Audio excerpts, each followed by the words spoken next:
Patrick, do you know the difference between a civilian and a citizen? I believe that a citizen takes responsibility for, getting his friend killed in training. And a civilian seems to whine before getting hit by asteroids. That's been the big lesson that I've learned in civics with Mr. Ratchik. How about you, Alex? Citizenship is the only thing that matters in the future. Yeah. Not inaccurate. Hello to the TBD podcast family. This week, instead of the original pagan thing I promised you, we're going to be doing something far more godless.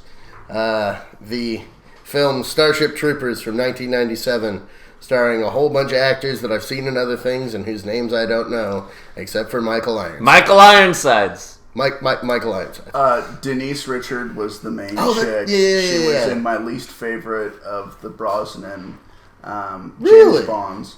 Which I know you differ. Yes. Even worse than Die Another Day. There are things that I find redeemable about it. There's a lot that's just utter trash. What do you? We've had this conversation we have, before. And I think even possibly on a podcast. Because God, I hate that movie. No, I know you do, and you have strong points. There's some things that tickle me the right way about it. I understand. Well, yeah, she plays Dr. Christmas Jones. Jones. Gary Busey's son as Ace. Oh, as Ace, Spiky McDouchebag. Yes. No, there's that. The chick who plays Diz I been in haven't seen her in Jack. 1,000 things, and I can't think of her bloody name. The blonde-haired chick that's like the pilot in training at the end, and you see her in another scene, is Amy Smart. Oh, funky. But yeah, there's like weird, random a lot of it was like a lot of those people were before they were big or they never really became big. I mean, I don't think Gary Busey's son's career ever really took off post Starship Troopers, but Michael Ironsides was never small. Well, no, that is true, but I'm saying a lot of the names that we mentioned, A, are not really names, and B, if they became names. That's that one asshole. That one thing. Well, like, one of my favorite villains from Burn Notice is on there. He's the guy who's like, yeah, I'm kick-ass, and runs forward to kill the bugs, and then, gets wrecked because he broke the line, and enthusiastic, and a jackass. Suzuki, or whatever his name is. Sandusky. Jerry Sandusky. I'm glad it's not a part of that movie. I mean, they hit just about every harsh part of human society. I'm glad that they left out, Mountain Station. Yeah. They kept the shower scene light and enjoyable for once. Yeah. No dates with the health inspector or booty warrior. No. And, what's your story? Oh, he's here for a girl. Is it you? I mean, no, but I want it to be, so I'm leaving it ambiguous. Well, yeah, they don't show the, turn shot of her being, angst, because it's not me. I mean, they show plenty of other ones, but in the shower, she does do the, and turn away. Right before he gets repeatedly slapped on the ass by, people walking out of the shower.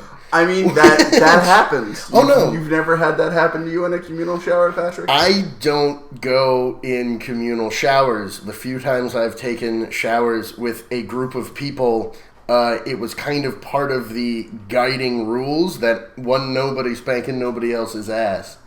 And two, they were golden showers. Oh, yes. Always. Well, no. I mean, it was just there were naked parties in my youth. I never went to a formal sports training program, so I never did group showering. Okay. It's one of those things. So that's something I've never experienced personally. Kind of thankfully. About the worst I'd ever suffered was having my shoes flushed in a communal shower. Because you leave your stuff out while you're going to the pool. Yeah. And so I came back and my shoes were in the toilet. They don't. They're not the size of regular human poops, so they did not descend. But well, you got them back. I had my. I used to go to a public pool down the street, and I got my my bike keys stolen out of my stuff one time. But that was the worst that happened. I never showered with anyone else there and had them come up behind me slowly and make advances. I feel like that would have been far more So, uncomfortable. shower scene aside, Yes. one of the things that I love about the film is the stark difference between the grim reality that's played out and the like over the top campy like satirical like meh sci-fi propaganda. It's so well done. The Federal Network. Well, which is, I think, the strongest element of the film is its wonderful ability, which specific sci-fi authors have been able to channel, of extrapolating certain elements of modern culture hundreds of years into the future.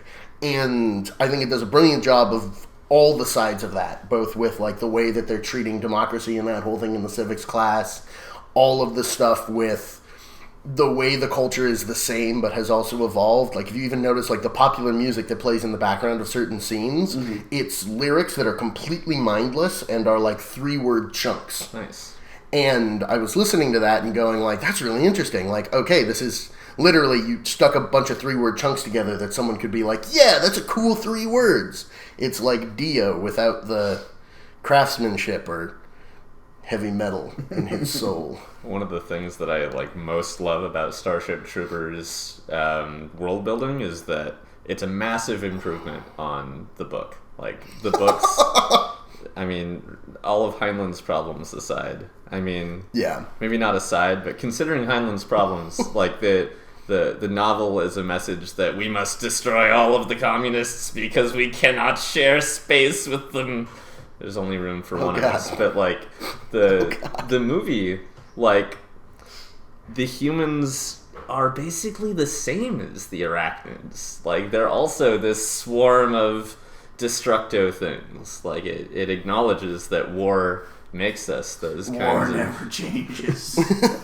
Well, and that we're expanding the same way that the bugs are, because that's the whole... They don't say it explicitly, but they deal with all of the arachnid quarantine zone, which means that obviously the human military has been spending their time, their money, and the lives of their soldiers on making sure that the arachnids are confined to one area of space. And the arachnids are trying to spread indefinitely, the same way humans are, as Sky Marshal Berg, the first one who gets fired, Deans. says Deans. Yeah, I thought it started with a B. I was very wrong. You're right. It is Deans, spelled with an I, which is just odd. But yeah, that idea of we are the same, and at the end of the day, we're kind of the bad guys in it. Yeah, And I mean, We don't even have universal empathy. Like the bugs, they're all buddies. We punch each other sometimes. hey, bugs that think, I find that offensive, Alex. which I find that absolutely offensive. loved.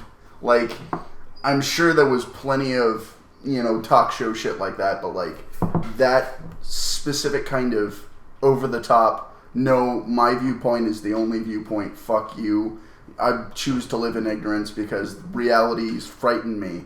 Like, that is only amped up, but seeing that every time is just kind of like the mirror of what's now to like what was A then in terms of the film being made and what B is going to continue to be in terms of the future. Yeah, they did a wonderful predicting job. Kind of transmedy in that, like Transmetropolitan, the graphic novel series. I don't know if either of you guys... I'm familiar, but I have not read. Some of it. Okay. It does a really good... Sorry, go for it. Toilets and drugs in the future. That's all. There's a lot of that.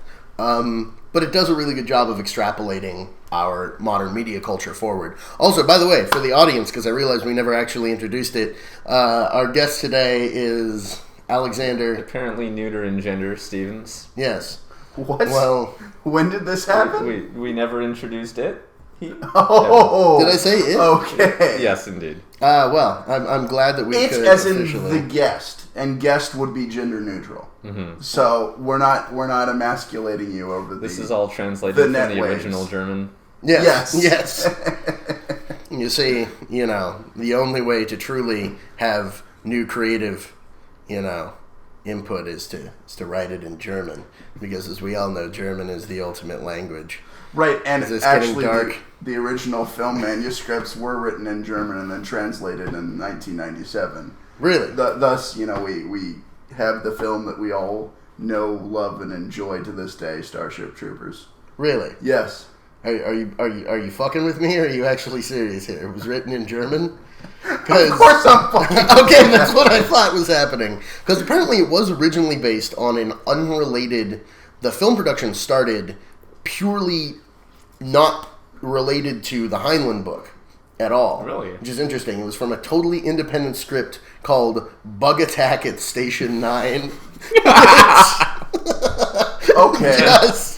That certainly explains a few things. Fucking amazing. And eventually, during filming, they're like, we really can't call this Bug Attack at Station 9. Oh, what's something? Oh, okay, no, Heinlein wrote something kind of like, okay, cool. And, yeah, like, added the Heinlein halfway through the process. Going back to what you said earlier about the differences between the Heinlein books and kind of fixing or glossing over certain aspects, that whole bit with the script writing process certainly makes sense. And to kind of jump back a little bit, talking about the whole concept of the bugs and the humans and the similarities between the two. I love the whole like brain bug and like sucking out the human's brains very much in the same mode that like, you know, yeah, we want to capture it to understand it. Like, yeah, we're gonna steal your brains and take your knowledge. They're doing exactly the same thing. Literally, yes. Well, except you could almost argue that it's more humane to rapidly kill someone and absorb their knowledge than it is to slowly poke, prod, and torture them to death over the course of years. Yeah. It's okay. It's censored. The humans are even more brutal. No. Yeah, they are, in a lot of really nasty ways.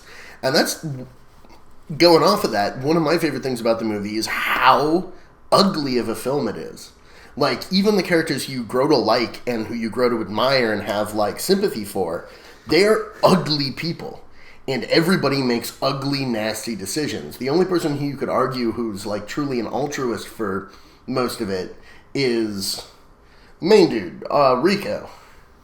But even he, like, is being driven by halfway through the film hate. Because Buenos Aires. They killed my home. Sir, is this your signature on this paper? Yes. Doesn't look like it to me. And what a great little, like, outing for Clancy Brown, you know? Like... Just a side note on that, though. Like, my favorite video game of all time, Star Control 2, the Iroquois Masters, also references the destruction of Buenos Aires. It is the first city that is destroyed by... Oh, that's right, by the Iroquois when they... Yes. I had totally forgotten that, and that's beautiful as a reference. But, yeah, Clancy Brown, who, for listeners who are not entirely familiar... is mainly famous for his roles as the captain of the guard at Shawshank Prison in The Shawshank Redemption, and the Kurgan from the first Highlander film.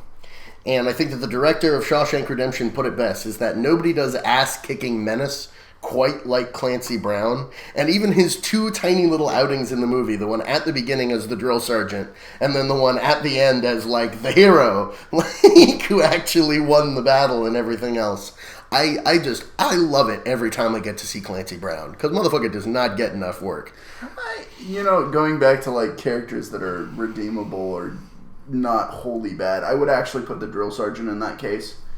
He does shit that's fucked up, but, like, he doesn't actually take anybody out long term. He's trying to toughen people up, and he's trying to weed out the people that don't want to be there. And that's a really good point. The scene with the whipping thing, he's like, he gives him the bit. He's like, hey, like, this sucks. You fucked up. You're going to learn your lesson, but, like, I'm going to try my best to help you through it. And that whole thing about, like, him wanting to be, like, put out on the front, like, I want combat action. Like, I want to do the best thing that I can to help people rather than just staying at the training base where it's fucking safe. Yeah. You know, he's the guy that brings in the brain bug, like... No, and you definitely have an argument there, and he does support, he really does care about the men, and you're right, he is trying to wash out the ones who aren't going to make it. I think that's, like, a key part of what they're trying to accomplish with the idea of citizenship in the movie and in the book, actually, is that, like, a true citizen is someone who is doing their best to help the species or the society as a whole, and he, like, most embodies that of any of the characters. And there's that great line at the end that what's his name? It's the actor with the three names who was in Dr. Horrible and Neil Patrick Harris. Thank you. Which I should have mentioned at the start because he not a real person. Aside from Ryan side, he is probably the person that's done the most things going on. At this point in age, he probably has the most fame from anybody from the movie. Yes. I love Neil Patrick Harris every time I see him, but he's not a real person.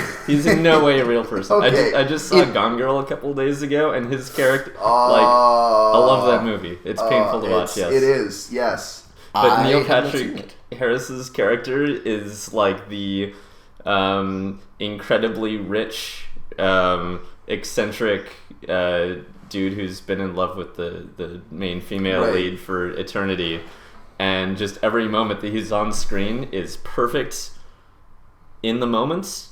He is over the top in everything he does, but the character itself doesn't completely come together. And it's the same thing every time I see Neil Patrick Harris. He's fabulous in every moment that you're watching him, and I can't stop, but he's not real. Most of his roles aren't actually complete roles. Like Carl. Carl gets about as much screen time as Sergeant Zim, the Clancy Brown character. And at the end you basically get that thing where it's like, we're fighting for the species, boys and girls. I have to make decisions that send hundreds of people like you to your deaths every day. Based on playing cards. I'm psychic. You better fucking trust my orders. I'm like, all right, well, you're a dick, but you're not wrong. He kind of turns into a dick. He was a little bit more of a playful, fun friend at the beginning, and war changes people. But he has to send hundreds of people like you to their deaths every day, and that changes. Yes, yes. Yeah, it turns into. And also the thing at the front, you better never use your psychic abilities on me. To the thing at the end of did you help me find Carmen? And he's like, maybe, I can't tell you. And it's just the complete flip of don't fuck with my head. And be like, oh my god, you helped me save my friend. Yeah, it's a weird dichotomy within the character. And again, I feel like they don't fill him in enough. Which would have been nice to see actually a few more films dealing with these characters' continuing careers. Which I know that they are, but they were all TV produced. By the way, for the audience out there, Etienne just turned to me and held up 4 fingers and stared deeply and meaningfully into my eyes. That's actually the amount of shots of whiskey I'm gonna need to get over each film. Okay, so they were that bad. I have not seen any of the other ones. I've heard stories. I forget if it's 2 or 3 that's okay, and I was told this by one of my better friends, Thomas, who is one of a very few number of people who can straight-facedly tell me that he likes Sharknado. So, wow. As much as I love him, I am taking that with a little kernel of salt. I'd like to delve into them at some point. I think most of the main cast does not return. I believe that Johnny Rico comes back for at least one of the films as the actual actor. Okay. But other than that, I don't know.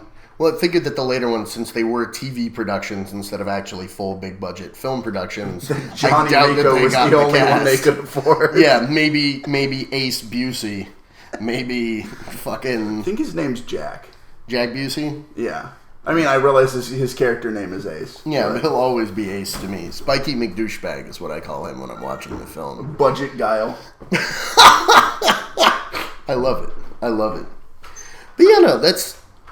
I like the fact that it is so... The characters do have so many shades of gray, and even the fact that it's a personal weird bigotry of mine that I have a really hard time watching infidelity on camera or plot lines that revolve around that, and the whole first half of the movie is basically based on the Alexander. Oh, wow. Yeah. Whoever's on top, that's my guy. Yeah, and is with Johnny.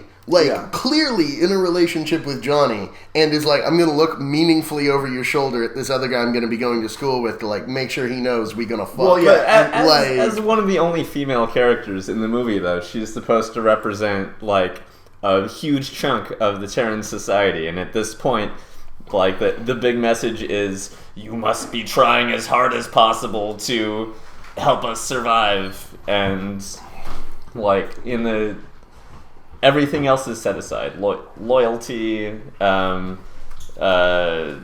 love, basic humanity. Exactly, yes. None of those things can stand up to who can shoot the most bugs. That is the person I will love. Right, Johnny Rico, because the other guy doesn't shoot any bugs. Yes, until the one scene where they motherfucking land and he's like, oh dear God, this is what they do every day. Oh my God, I'm going to stop talking shit. Which I like that the guy stopped talking shit after that. That whole scene, because it's actually him handling shit and be like, alright, we need to fucking evacuate these people as much as we can. Like, Tower, like, what the fuck are you doing? Come down, we need to get out. This is a lost cause. And then they get melted into shit. Well, and that's actually something that I love just purely from a military standpoint and from what the characters, I think Xander, I mean, it doesn't go anywhere because Xander fucking dies. But like Xander's character growth of going, this isn't what I thought it was. Yeah. Because there's no way all of those guys would have been able to make it to the evac boat if they hadn't had two dudes on the massive turret machine guns constantly laying down fire. Like, that's the only reason that all of the other guys got out. And, I mean, it's, again, like, he watches them like, no, we're holding it back and we're going to try and make it to the boat, but they don't make it to the boat. And he's like, oh, sweet Jesus. Ain't none of us making it to the boat. So, on the topic of how the ground combat is represented, what do you guys make of the extended sequence of the cameraman, like, backpedaling away and then moving up to, like, get the close-ups of the violence only to get completely eviscerated himself? I thought it was the perfect blend of what we talked about earlier, the extreme realism of, like, this is what this scenario would actually entail, while being blended with the, like, weird, campy humor that's throughout of it, and the parody and satire. That's just a throwaway joke. I wouldn't necessarily say a throwaway joke, but or is it that the cameraman's contribution to society requires that he relay those images? I feel like a lot of the people, I mean, he's obviously not a citizen, he's a civilian. So... Really? Yeah. I mean, I'm assuming because the reporters are behaving in a manner that anyone who had actually served in the military and run into this situation before would not have behaved. Including, like, let's get a close-up on this dying soldier. This will be good propaganda. No, it's not going to be good propaganda, but it is something that's going to sell and that lots of people are going to see. And that's the way that I drew it, or the way I interpreted it, was that these are people who are so divorced from the reality of this, as we saw, like, from the talk radio and from all of the propaganda pieces, that they're like, no, let's get close. Their own death in this way is completely unreal.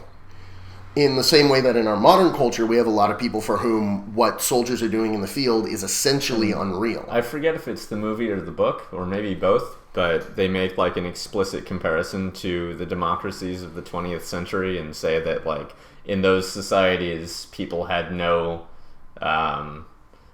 personal investment in what their governments did. That in those societies, people could just vote for whatever they wanted, and there were no consequences on them as an individual. And that, like, one of the big points that both the movie and the book make is that, no, people have to take those consequences on themselves as individuals. They can't just, make decisions as citizens without suffering what happens as a result of those decisions. Which is cool. I don't think they explicitly make that point in the film, or that comparison in the film. They make the point that that's the point of being a citizen and what gives citizens the right to vote. But they don't specifically compare it to that. The only thing you get is, I taught you how democracy failed and how the social scientists brought us to the brink of destruction and how the military saved us, the veterans. That's like all you get is Michael Ironsides. Right. Oh, Michael Ironsides. One of my favorite moments in my life was Michael Ironsides' head exploding at the end of Scanners. Which I don't really like as an overall film, because it's so weirdly Cronenbergly, like, here, I'm going to take all these things, throw them in a blender. I'm going to spray them at you at high velocity without a lot of explanation. Also, the slang doesn't make sense. And the end of it is also such a Cronenberg ending of it's like, no, see, I know that my brain exploded, but see, I'm actually your friend, in Michael Ironside's body, but I'm sorry, I got to the end of that, and I was just like, what the shit, Cronenberg? What the shit? Like, including, like, what the fuck kind of name is Revok? Like, Revok. Like, that just irks me. Is that Ironside's character? Yeah, that's Ironside's character's name in Scanners. Again, for anyone out there who is unfamiliar with this work, Scanners is a piece by David Cronenberg, who it's about psychics trying to kill each other, and they can hack with their brains because electronic signals, and it's not super coherent, but it's definitely worth a watch, and has a lot of heads exploding throughout the piece. There's a famous gif, actually, of a guy dying early in the film during a demonstration of psychic powers, and the psychics are called scanners because they scan you. Yeah, that's about it. For sure. I mean, after all, if Starship Troopers has taught us nothing. I mean, if you believe that you're psychic, maybe you are.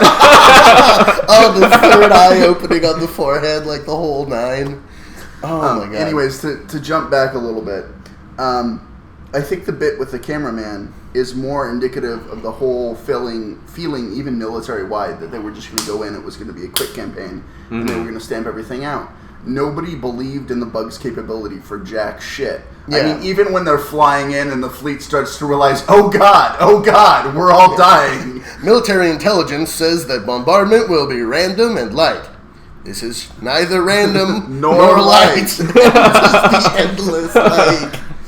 That's something I fucking loved, especially on the rewatch I just did, of looking at the different species of bugs and like the different points that they fit into in their life cycle, even in terms of the like spreading planet to planet life cycle.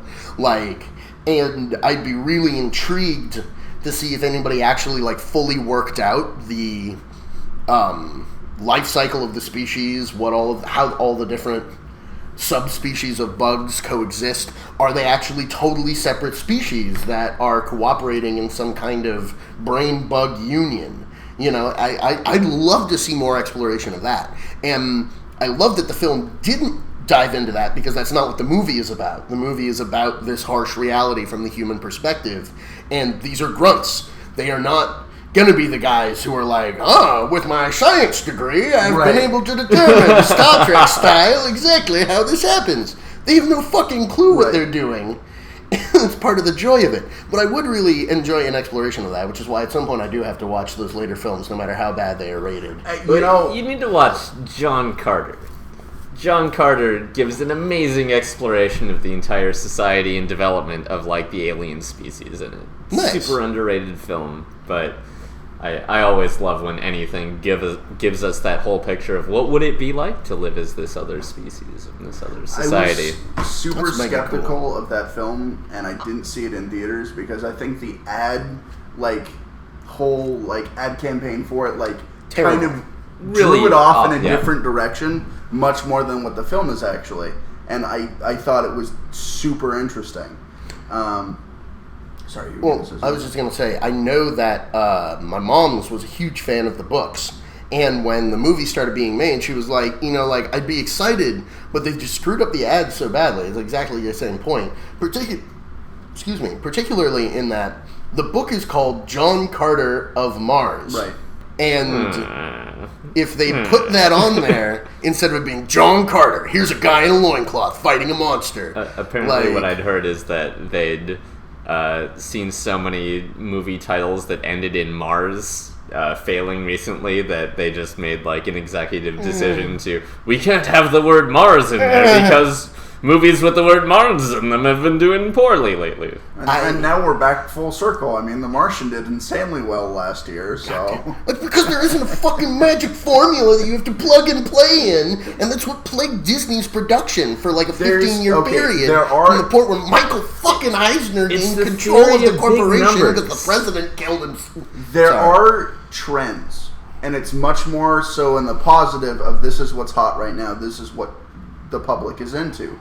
I don't know as much that there are negative trends like, if there's Mars is a no-no. Yeah. Well, the idea that there's a formula for popular film is stupid to me. Like, well, if it's we entirely plug based on like big boards of people going, what are the things that will make this successful? We have to have datas to multiple datas. I would love that. And that's, yeah. Sorry, it's all that's Star Nemesis. Trek. I understand. That's Yes. Nemesis. Oh God, Nemesis. Haven't actually seen it. Oh God, it's a poor film. And spoilers, obviously, spoilers if you haven't seen it. There's 2 fucking datas in the last Star Trek: The Next Generation movie.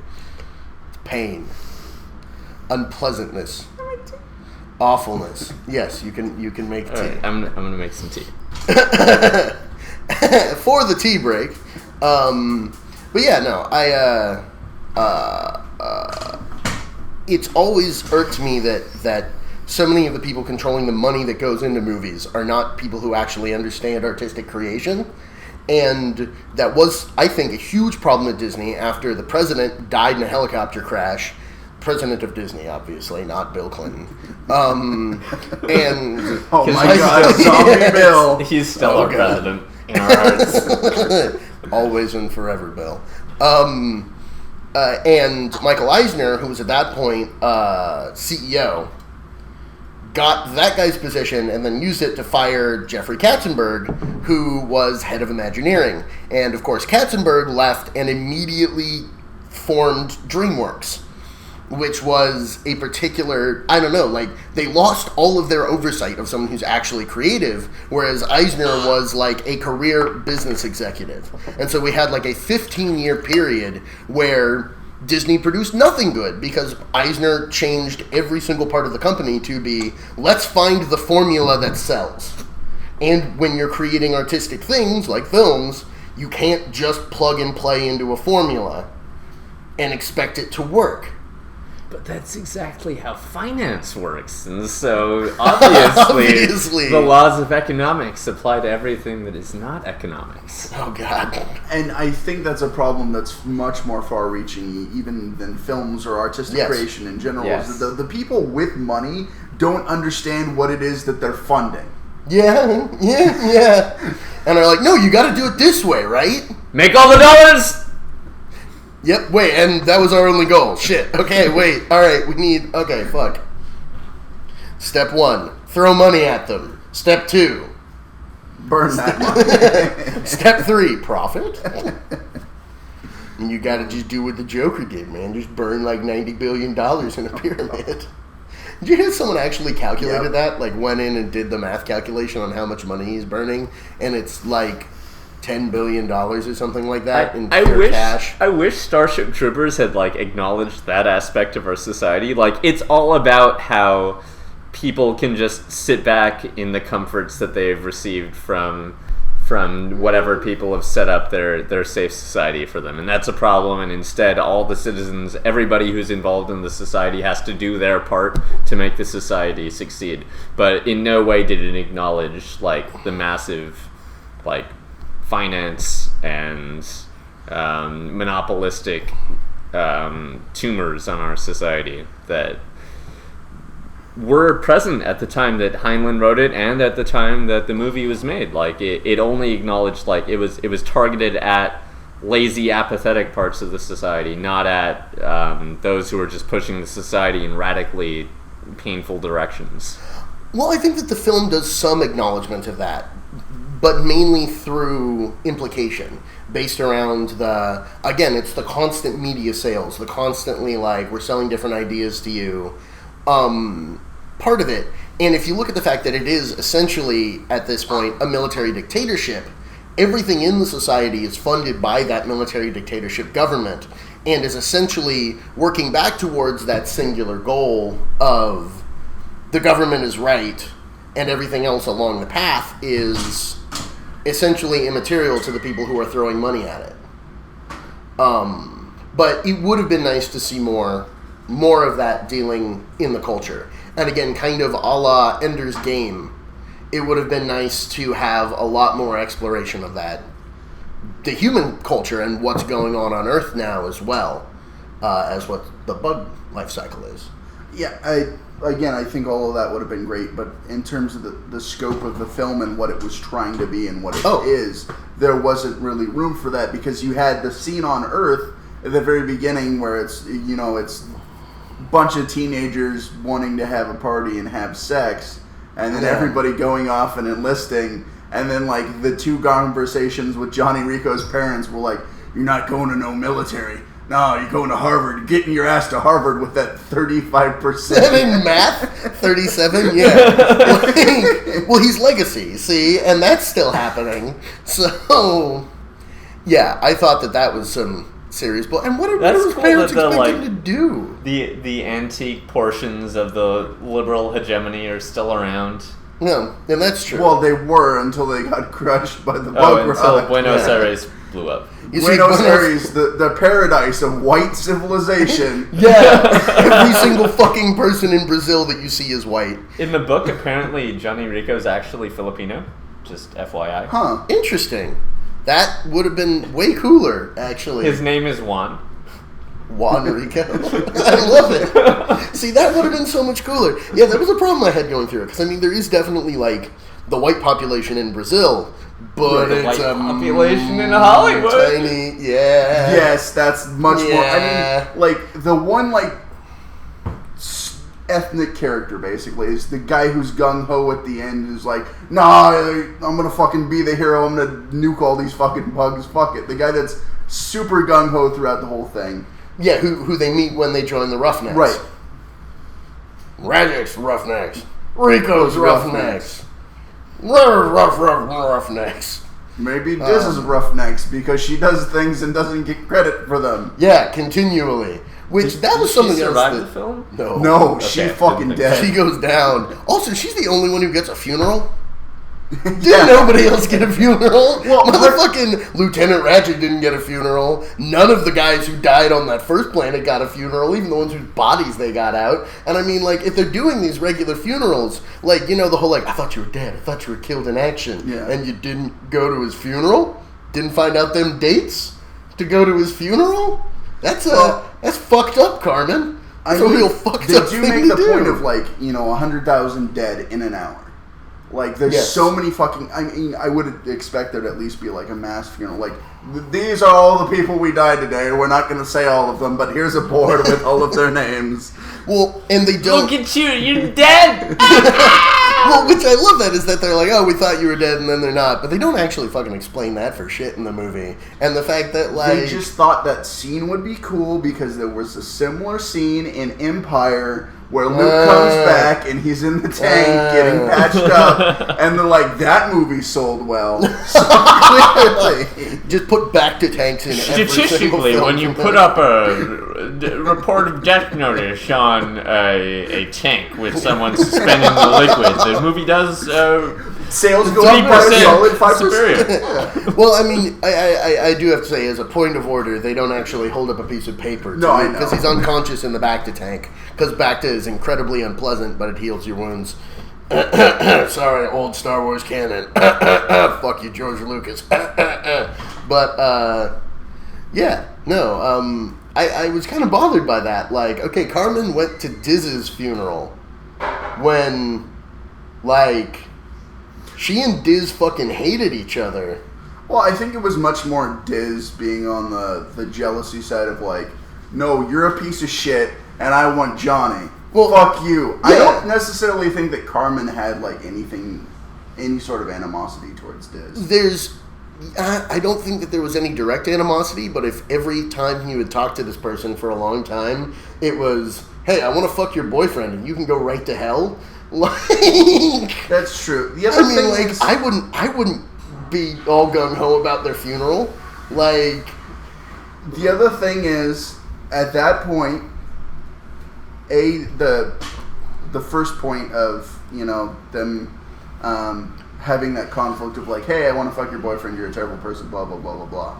Yeah. Like, Carmen is also, despite her high test scores, not a coherent enough person in terms of social matters to necessarily be aware to be handling that well. I've always been pleased watching Starship Troopers that like Diz is presented as a female character who has a sex drive herself, who isn't just there as like the object of what males want, that like Yes. it actually for its time did an amazing job of presenting like both sexes as being aggressive in some way. Well, and in having that equalized nature of the sexuality and the position, like the fact that everybody showers together and there isn't any weird overtone to that, I thought was great as well. And I think that you're absolutely right about Diz. There's the wonderful line where she's like, "You really think I joined the mobile infantry for you?" He's like, well, "Tell me I'm wrong." And she's literally like, "Go fuck you," and walks the hell away. And then his only friend is Ace. Getting up in your face, aggressively playing violin at you during awkward Oh my moments. god, that shit is so beautiful. Just photobombing them with a electric green electric violin. A special place in your heart. Yes, it had a very great place in my heart. And then I think at the end, not necessarily skipping Johnny's funeral makes sense, but going to You mean Diz's funeral? No, for Carmen, for her showing up at skipping Johnny's. I think that makes sense on her character, the way it's been. Like, Xander's out of the picture type thing. Johnny's back on top. Okay, I'm back with Johnny. But Dizzy's Xander gone. isn't out of the picture yet. No, he's dead by the time of Diz's funeral. No, because it's You're right right. after they get picked You're up right, on the you're boat. right, you're right. Yeah, Xander doesn't get killed until they capture the brain bug. And then all that you get is cleanup from that is, here's our propaganda film, join the army, You're kids, right. join the army, kids. And they sail off.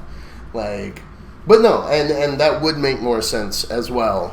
It's been a bit since I actually watched the film. What note does it end on? It literally ends on, hey, guess what? Here's a whole new series of, Smiley join the army things. Look, we're all heroes. They destroyed Klendathu, right? No, they didn't. No. They just captured a brain bug on one of the outlying planets. We have the brain bug, so we will be able to get the knowledge to be able to fight them.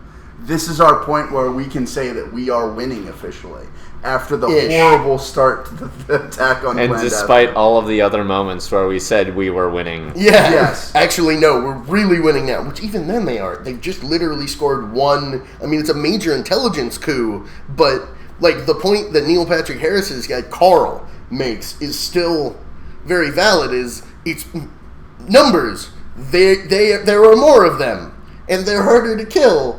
It's still going to be a very uphill war, y'all. Which is why I love that there are more films. The book actually placed it in a much broader kind of galactic situation going on. It's not just the humans and the bugs that are involved in this situation. The first battle in the book is actually against the species known as the Skinnies, who are allies of the arachnids. Where for God, it's been years, so I don't actually remember the context, but... Is that where Zygama Beach is? Because it's not I there always anymore. wanted to go to Zygama Beach. Rico's first mission is to go attack some skinny outpost because they are friends of the arachnids and not friends of the humans, and they drop, handheld hand grenades into Which buildings. are constant throughout the film. In the film as well? Yeah. They're at least bazooka nukes. They're bazooka nukes. They're also handheld. In the movie, they are bazooka nukes. In the book, they are nuclear hand grenades. They have the super hand grenades that they use to take out the tankers. Those are their bazooka shells. No, they take out 2 tankers using grenades. And both of them, it looks like a similar explosion to the way the nukes go off. But then again, they're inside the grenades only go off inside the giant tanker bugs. So well, there's also the thing at the end when the Jackoff McGee he's holding the grenade. Maybe and he does call it a nuke. Yeah, maybe it is one of those bazooka attachment my things. point is that the book was placed in a much broader context, that there are a lot of different species going on in the universe, and it just happens to be this conflict between the bugs and the humans that can't be resolved through anything but warfare, that there are all these other situations that can be resolved through anything but warfare. Well, and there's a very slight indication of that at the beginning of the film, because they are talking about how there are other forms of intelligent life and shit like that, but they don't actually go into any of it. And it would have been nice having that wider placement. Though it does, especially from what you're describing, seem much more like Heinlein's ham-fisted, like, look, this is the Cold War! Let me jam it down your throat a few more times. You want more gravy? Too bad you're getting it. Like, which Heinlein does a lot. Like, as much as I enjoy some of his writing, I'm still trying to make my way through Job. Have you started Moon as a Harsh Mistress? No. Okay. Which, I should do Moon as a Harsh Mistress. I have to finish Job. Job is kind of funny, but it's also like one of his last books, so it's like weird and bitter and somewhat incoherent, and like it's basically that episode of Star Trek The Next Generation where Worf keeps switching timelines, but about like random there's a lot of creature. awful Heinlein out there, man. Well, yeah, I mean, guy wrote a lot of Glory books. Road just has a huge theme in it, which is you gotta try out the goods before you buy them. I, as the female character, need to bone you to show you what you're gonna get for your purchase. That's terrible. That's wow, fun. And yeah, very much of Heinlein's period, and very much not great from story or character elements. Which again is part of what's cool about Starship Troopers, is that, especially for the time, it does a fantastic job of essentially not playing into gender roles.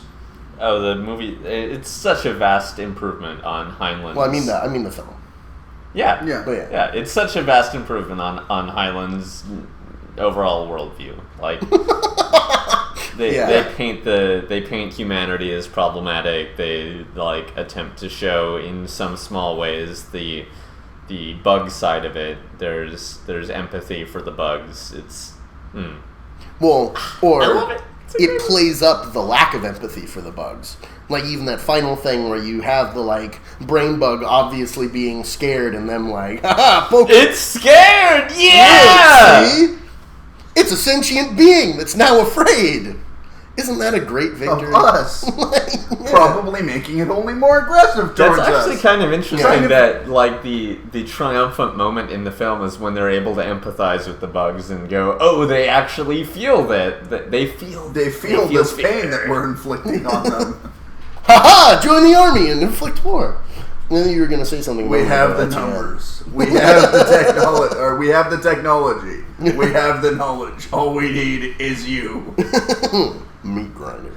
Yeah, I was going to say a lot of things. I don't know what was pertinent that I was going to say.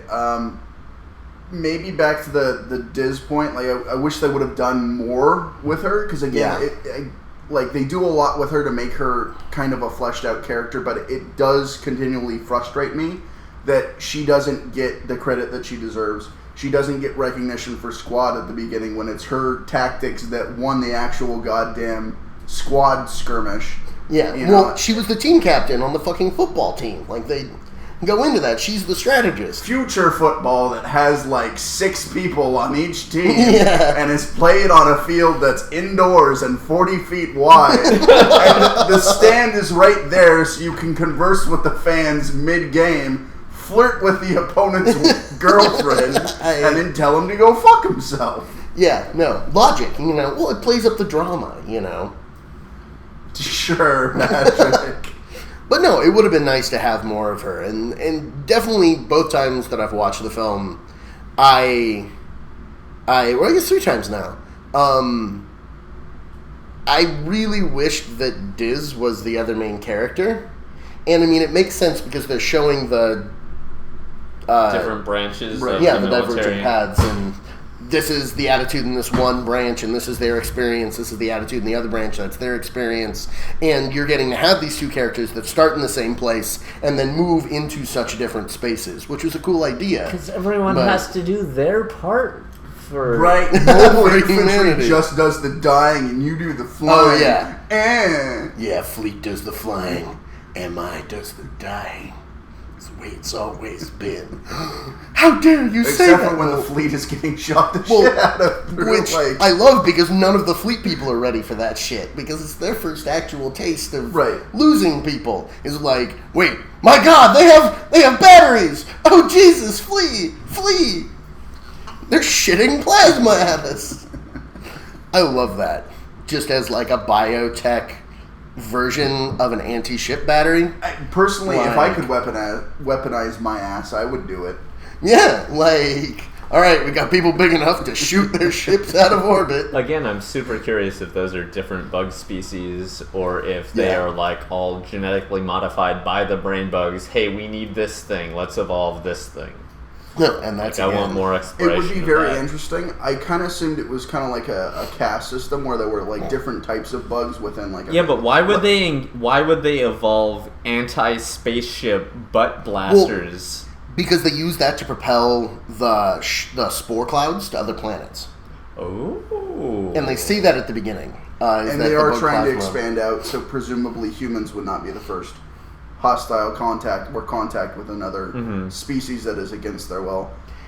And I'm sorry, no, go for it. And I always like likened it to like the ant colony where the queen like essentially like this is your job and you do your job, where like the hive brain is essentially that, where it like adjudicates different like roles to different types of creatures. Well, and each of within the anthill, the different types of ant are completely different in terms of how their bodies are formed, but are specifically differentiated in the early stages of their development based on we need more soldiers, we need more this, we need more that. Though technically, actually, the queen is not give hive those mode. commands. It's that all the ants have the same programming and recognize that right now we need more soldiers. And so excellent.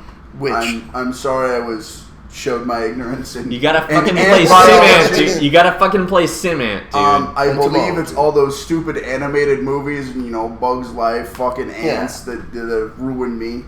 Now, understandable. If you want a really cool mass consciousness thing for ants, there's some amazing stuff that's been done specifically studying like the Marabunta ant colonies in South America. Are those the ones that form gigantic rafts during rains? Yes.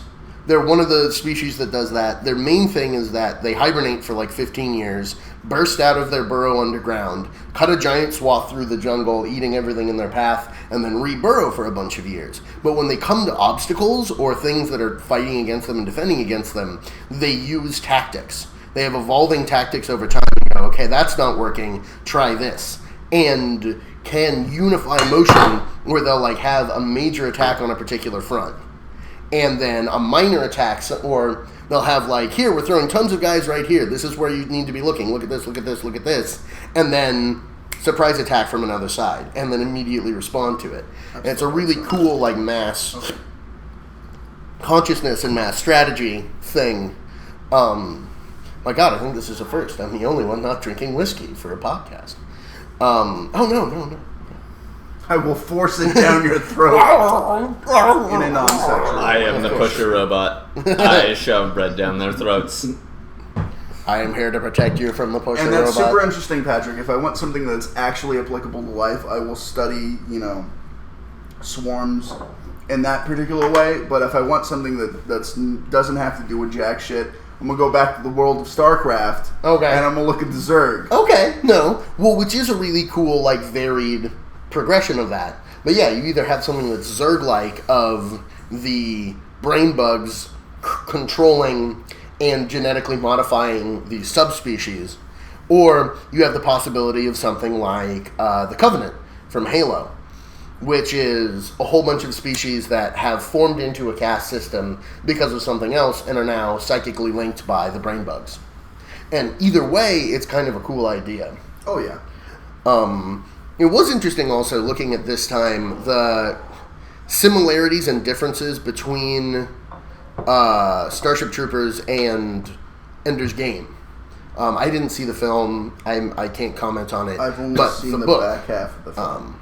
The back half? The back half. Was it bad? I saw the ass of the film. Okay. I thought it was interesting. There's a lot of things that I liked about it. I'm not saying that the book compared to the film, because obviously I don't really have knowledge. I know it exists. I know multiple people who have read. I'm pretty sure I saw the series. film, but it is entirely unmemorable in comparison to the novel. That's series. not a good sign. But I mean, I definitely like the concept in general of like the swarm, the hive mind type thing, especially as it applies to bug and alien species. And it's something that I certainly like exploring in, you know, my own personal thoughts and endeavors. Yeah. Well, and that's, I think, one of the cool things is that it's a very different approach to both humanity and to a bug alien species, but that has these similarities of exactly how the attacks happened, the whole society nuclear built hand towards... grenades. Oh, no, I They get have you. nuclear hand grenades. I get you. And that's, again, like, you know, you just don't give a shit about your soldiers, which really seems to be true about the mobile infantry. I would imagine pretty much everybody gets mega cancer. Now, it's like 300 years in the future. Maybe they know how to fix mega cancer. Well, if they could literally bring you back from the dead, they may be able to fix mega cancer. They couldn't bring Diz back from the dead. Oh. They couldn't bring... I mean, that was my one thing, was like when Michael Ironside's just like, you know what to do, you need to kill me. You just... Excuse me. He just lost his motherfucking legs. You saw that one guy at the recruiting office who lost an arm in both legs, and he's like, yeah, mobile infantry, maybe the man I am today. Like, he's still alive. Come on, Michael Ironsides, don't give up. I love that for the mobile infantry, while they're also the absolute most expendable individuals and they expect them to die. That is the expectation when you join the mobile infantry, that you will be brutally dismembered or destroyed. They still are selective and want only the people who are willing to go through that. Like, for this gigantic, large population of soldiers, they'd say, we only want those who are willing to die. Well, and because you need someone who is going to not break and run. Right. You need someone who is actually going to be willing to be like, no, they killed my friends, I'm going to plink the push and then pull them out. And then looking at the difference between the people who are pure grunt and the ones who end up getting promoted. And the ones who get promoted are like, yeah, we fight hard, we do the whole deal, but you also need to know when to pull back, when to evacuate, and do the whole thing, because you don't want to waste the resources. The whole, like, pseudo mantra of, yeah, I'll take the job until I'm killed or until you find somebody better. Yep. And that's a fun little bit of philosophy that runs through it, you know. Movie? Yeah. Yeah. That's what Michael Ironside says to, or Ratchik says to Rico when he's like, I'm going to need a new corporal. How do you feel about the job? I'd be honored, sir. All right, I'll use you until you die or I find somebody better. And then, like, it happens multiple times whenever anybody gets promoted. Like, from that point on, Rico's like, well, I guess I'll use you until you die, you find someone better. And then when Carl is like, are you willing to become the lieutenant? I'll do it till I die, you find somebody better. It's like when Rico steals the, like, I only have one rule. Everybody fights. Whatever's the most effective strategy for the society at that time. Yeah, well, and I love that he just steals all of Radchik's, like, strategy in controlling and amping up the men. Like, he 100% takes it. It was brilliant. I expect the most from you, and I give you the most. Here's the beer! Yeah. Those things where I'm like, my God, you actually went there. I love it. Here's the beer. Here's the entertainment. Couple of instruments and like 4 footballs. Have fun, guys. All right, Johnny, you're getting laid. You can get an extra 10 minutes. Yeah, that one.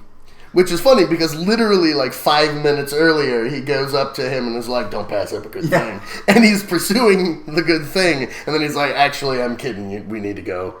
We're going to go die for the general. And then like, bump. But at least they get the one. You know? Like, God, they only...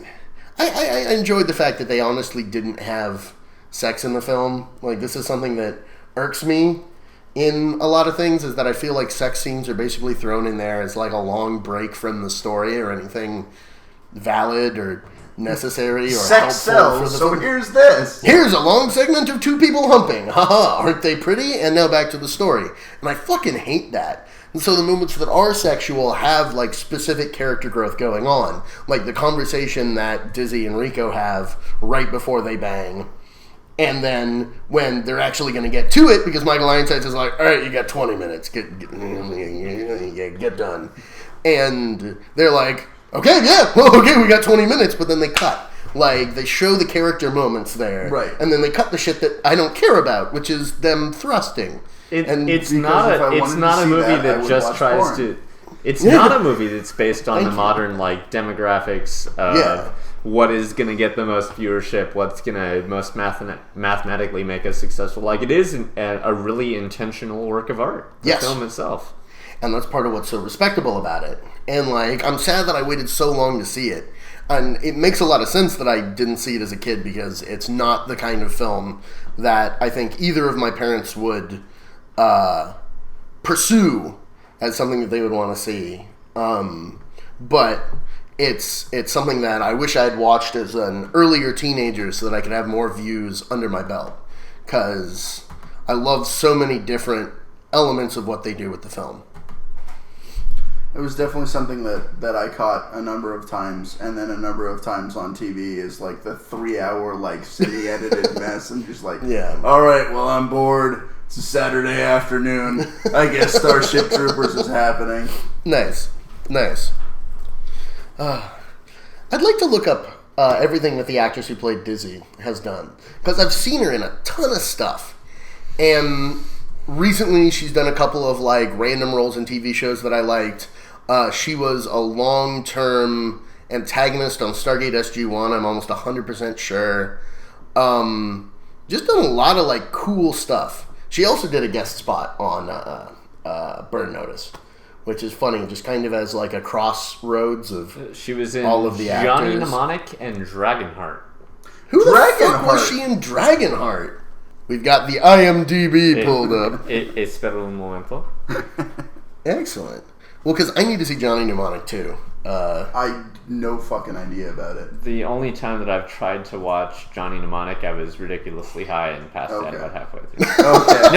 No. I rewatched it, and it's got the scene where Keanu Reeves says, "I need a computer." There's like multiple moments in the movie where he does ridiculous hand gestures to accompany what he's saying.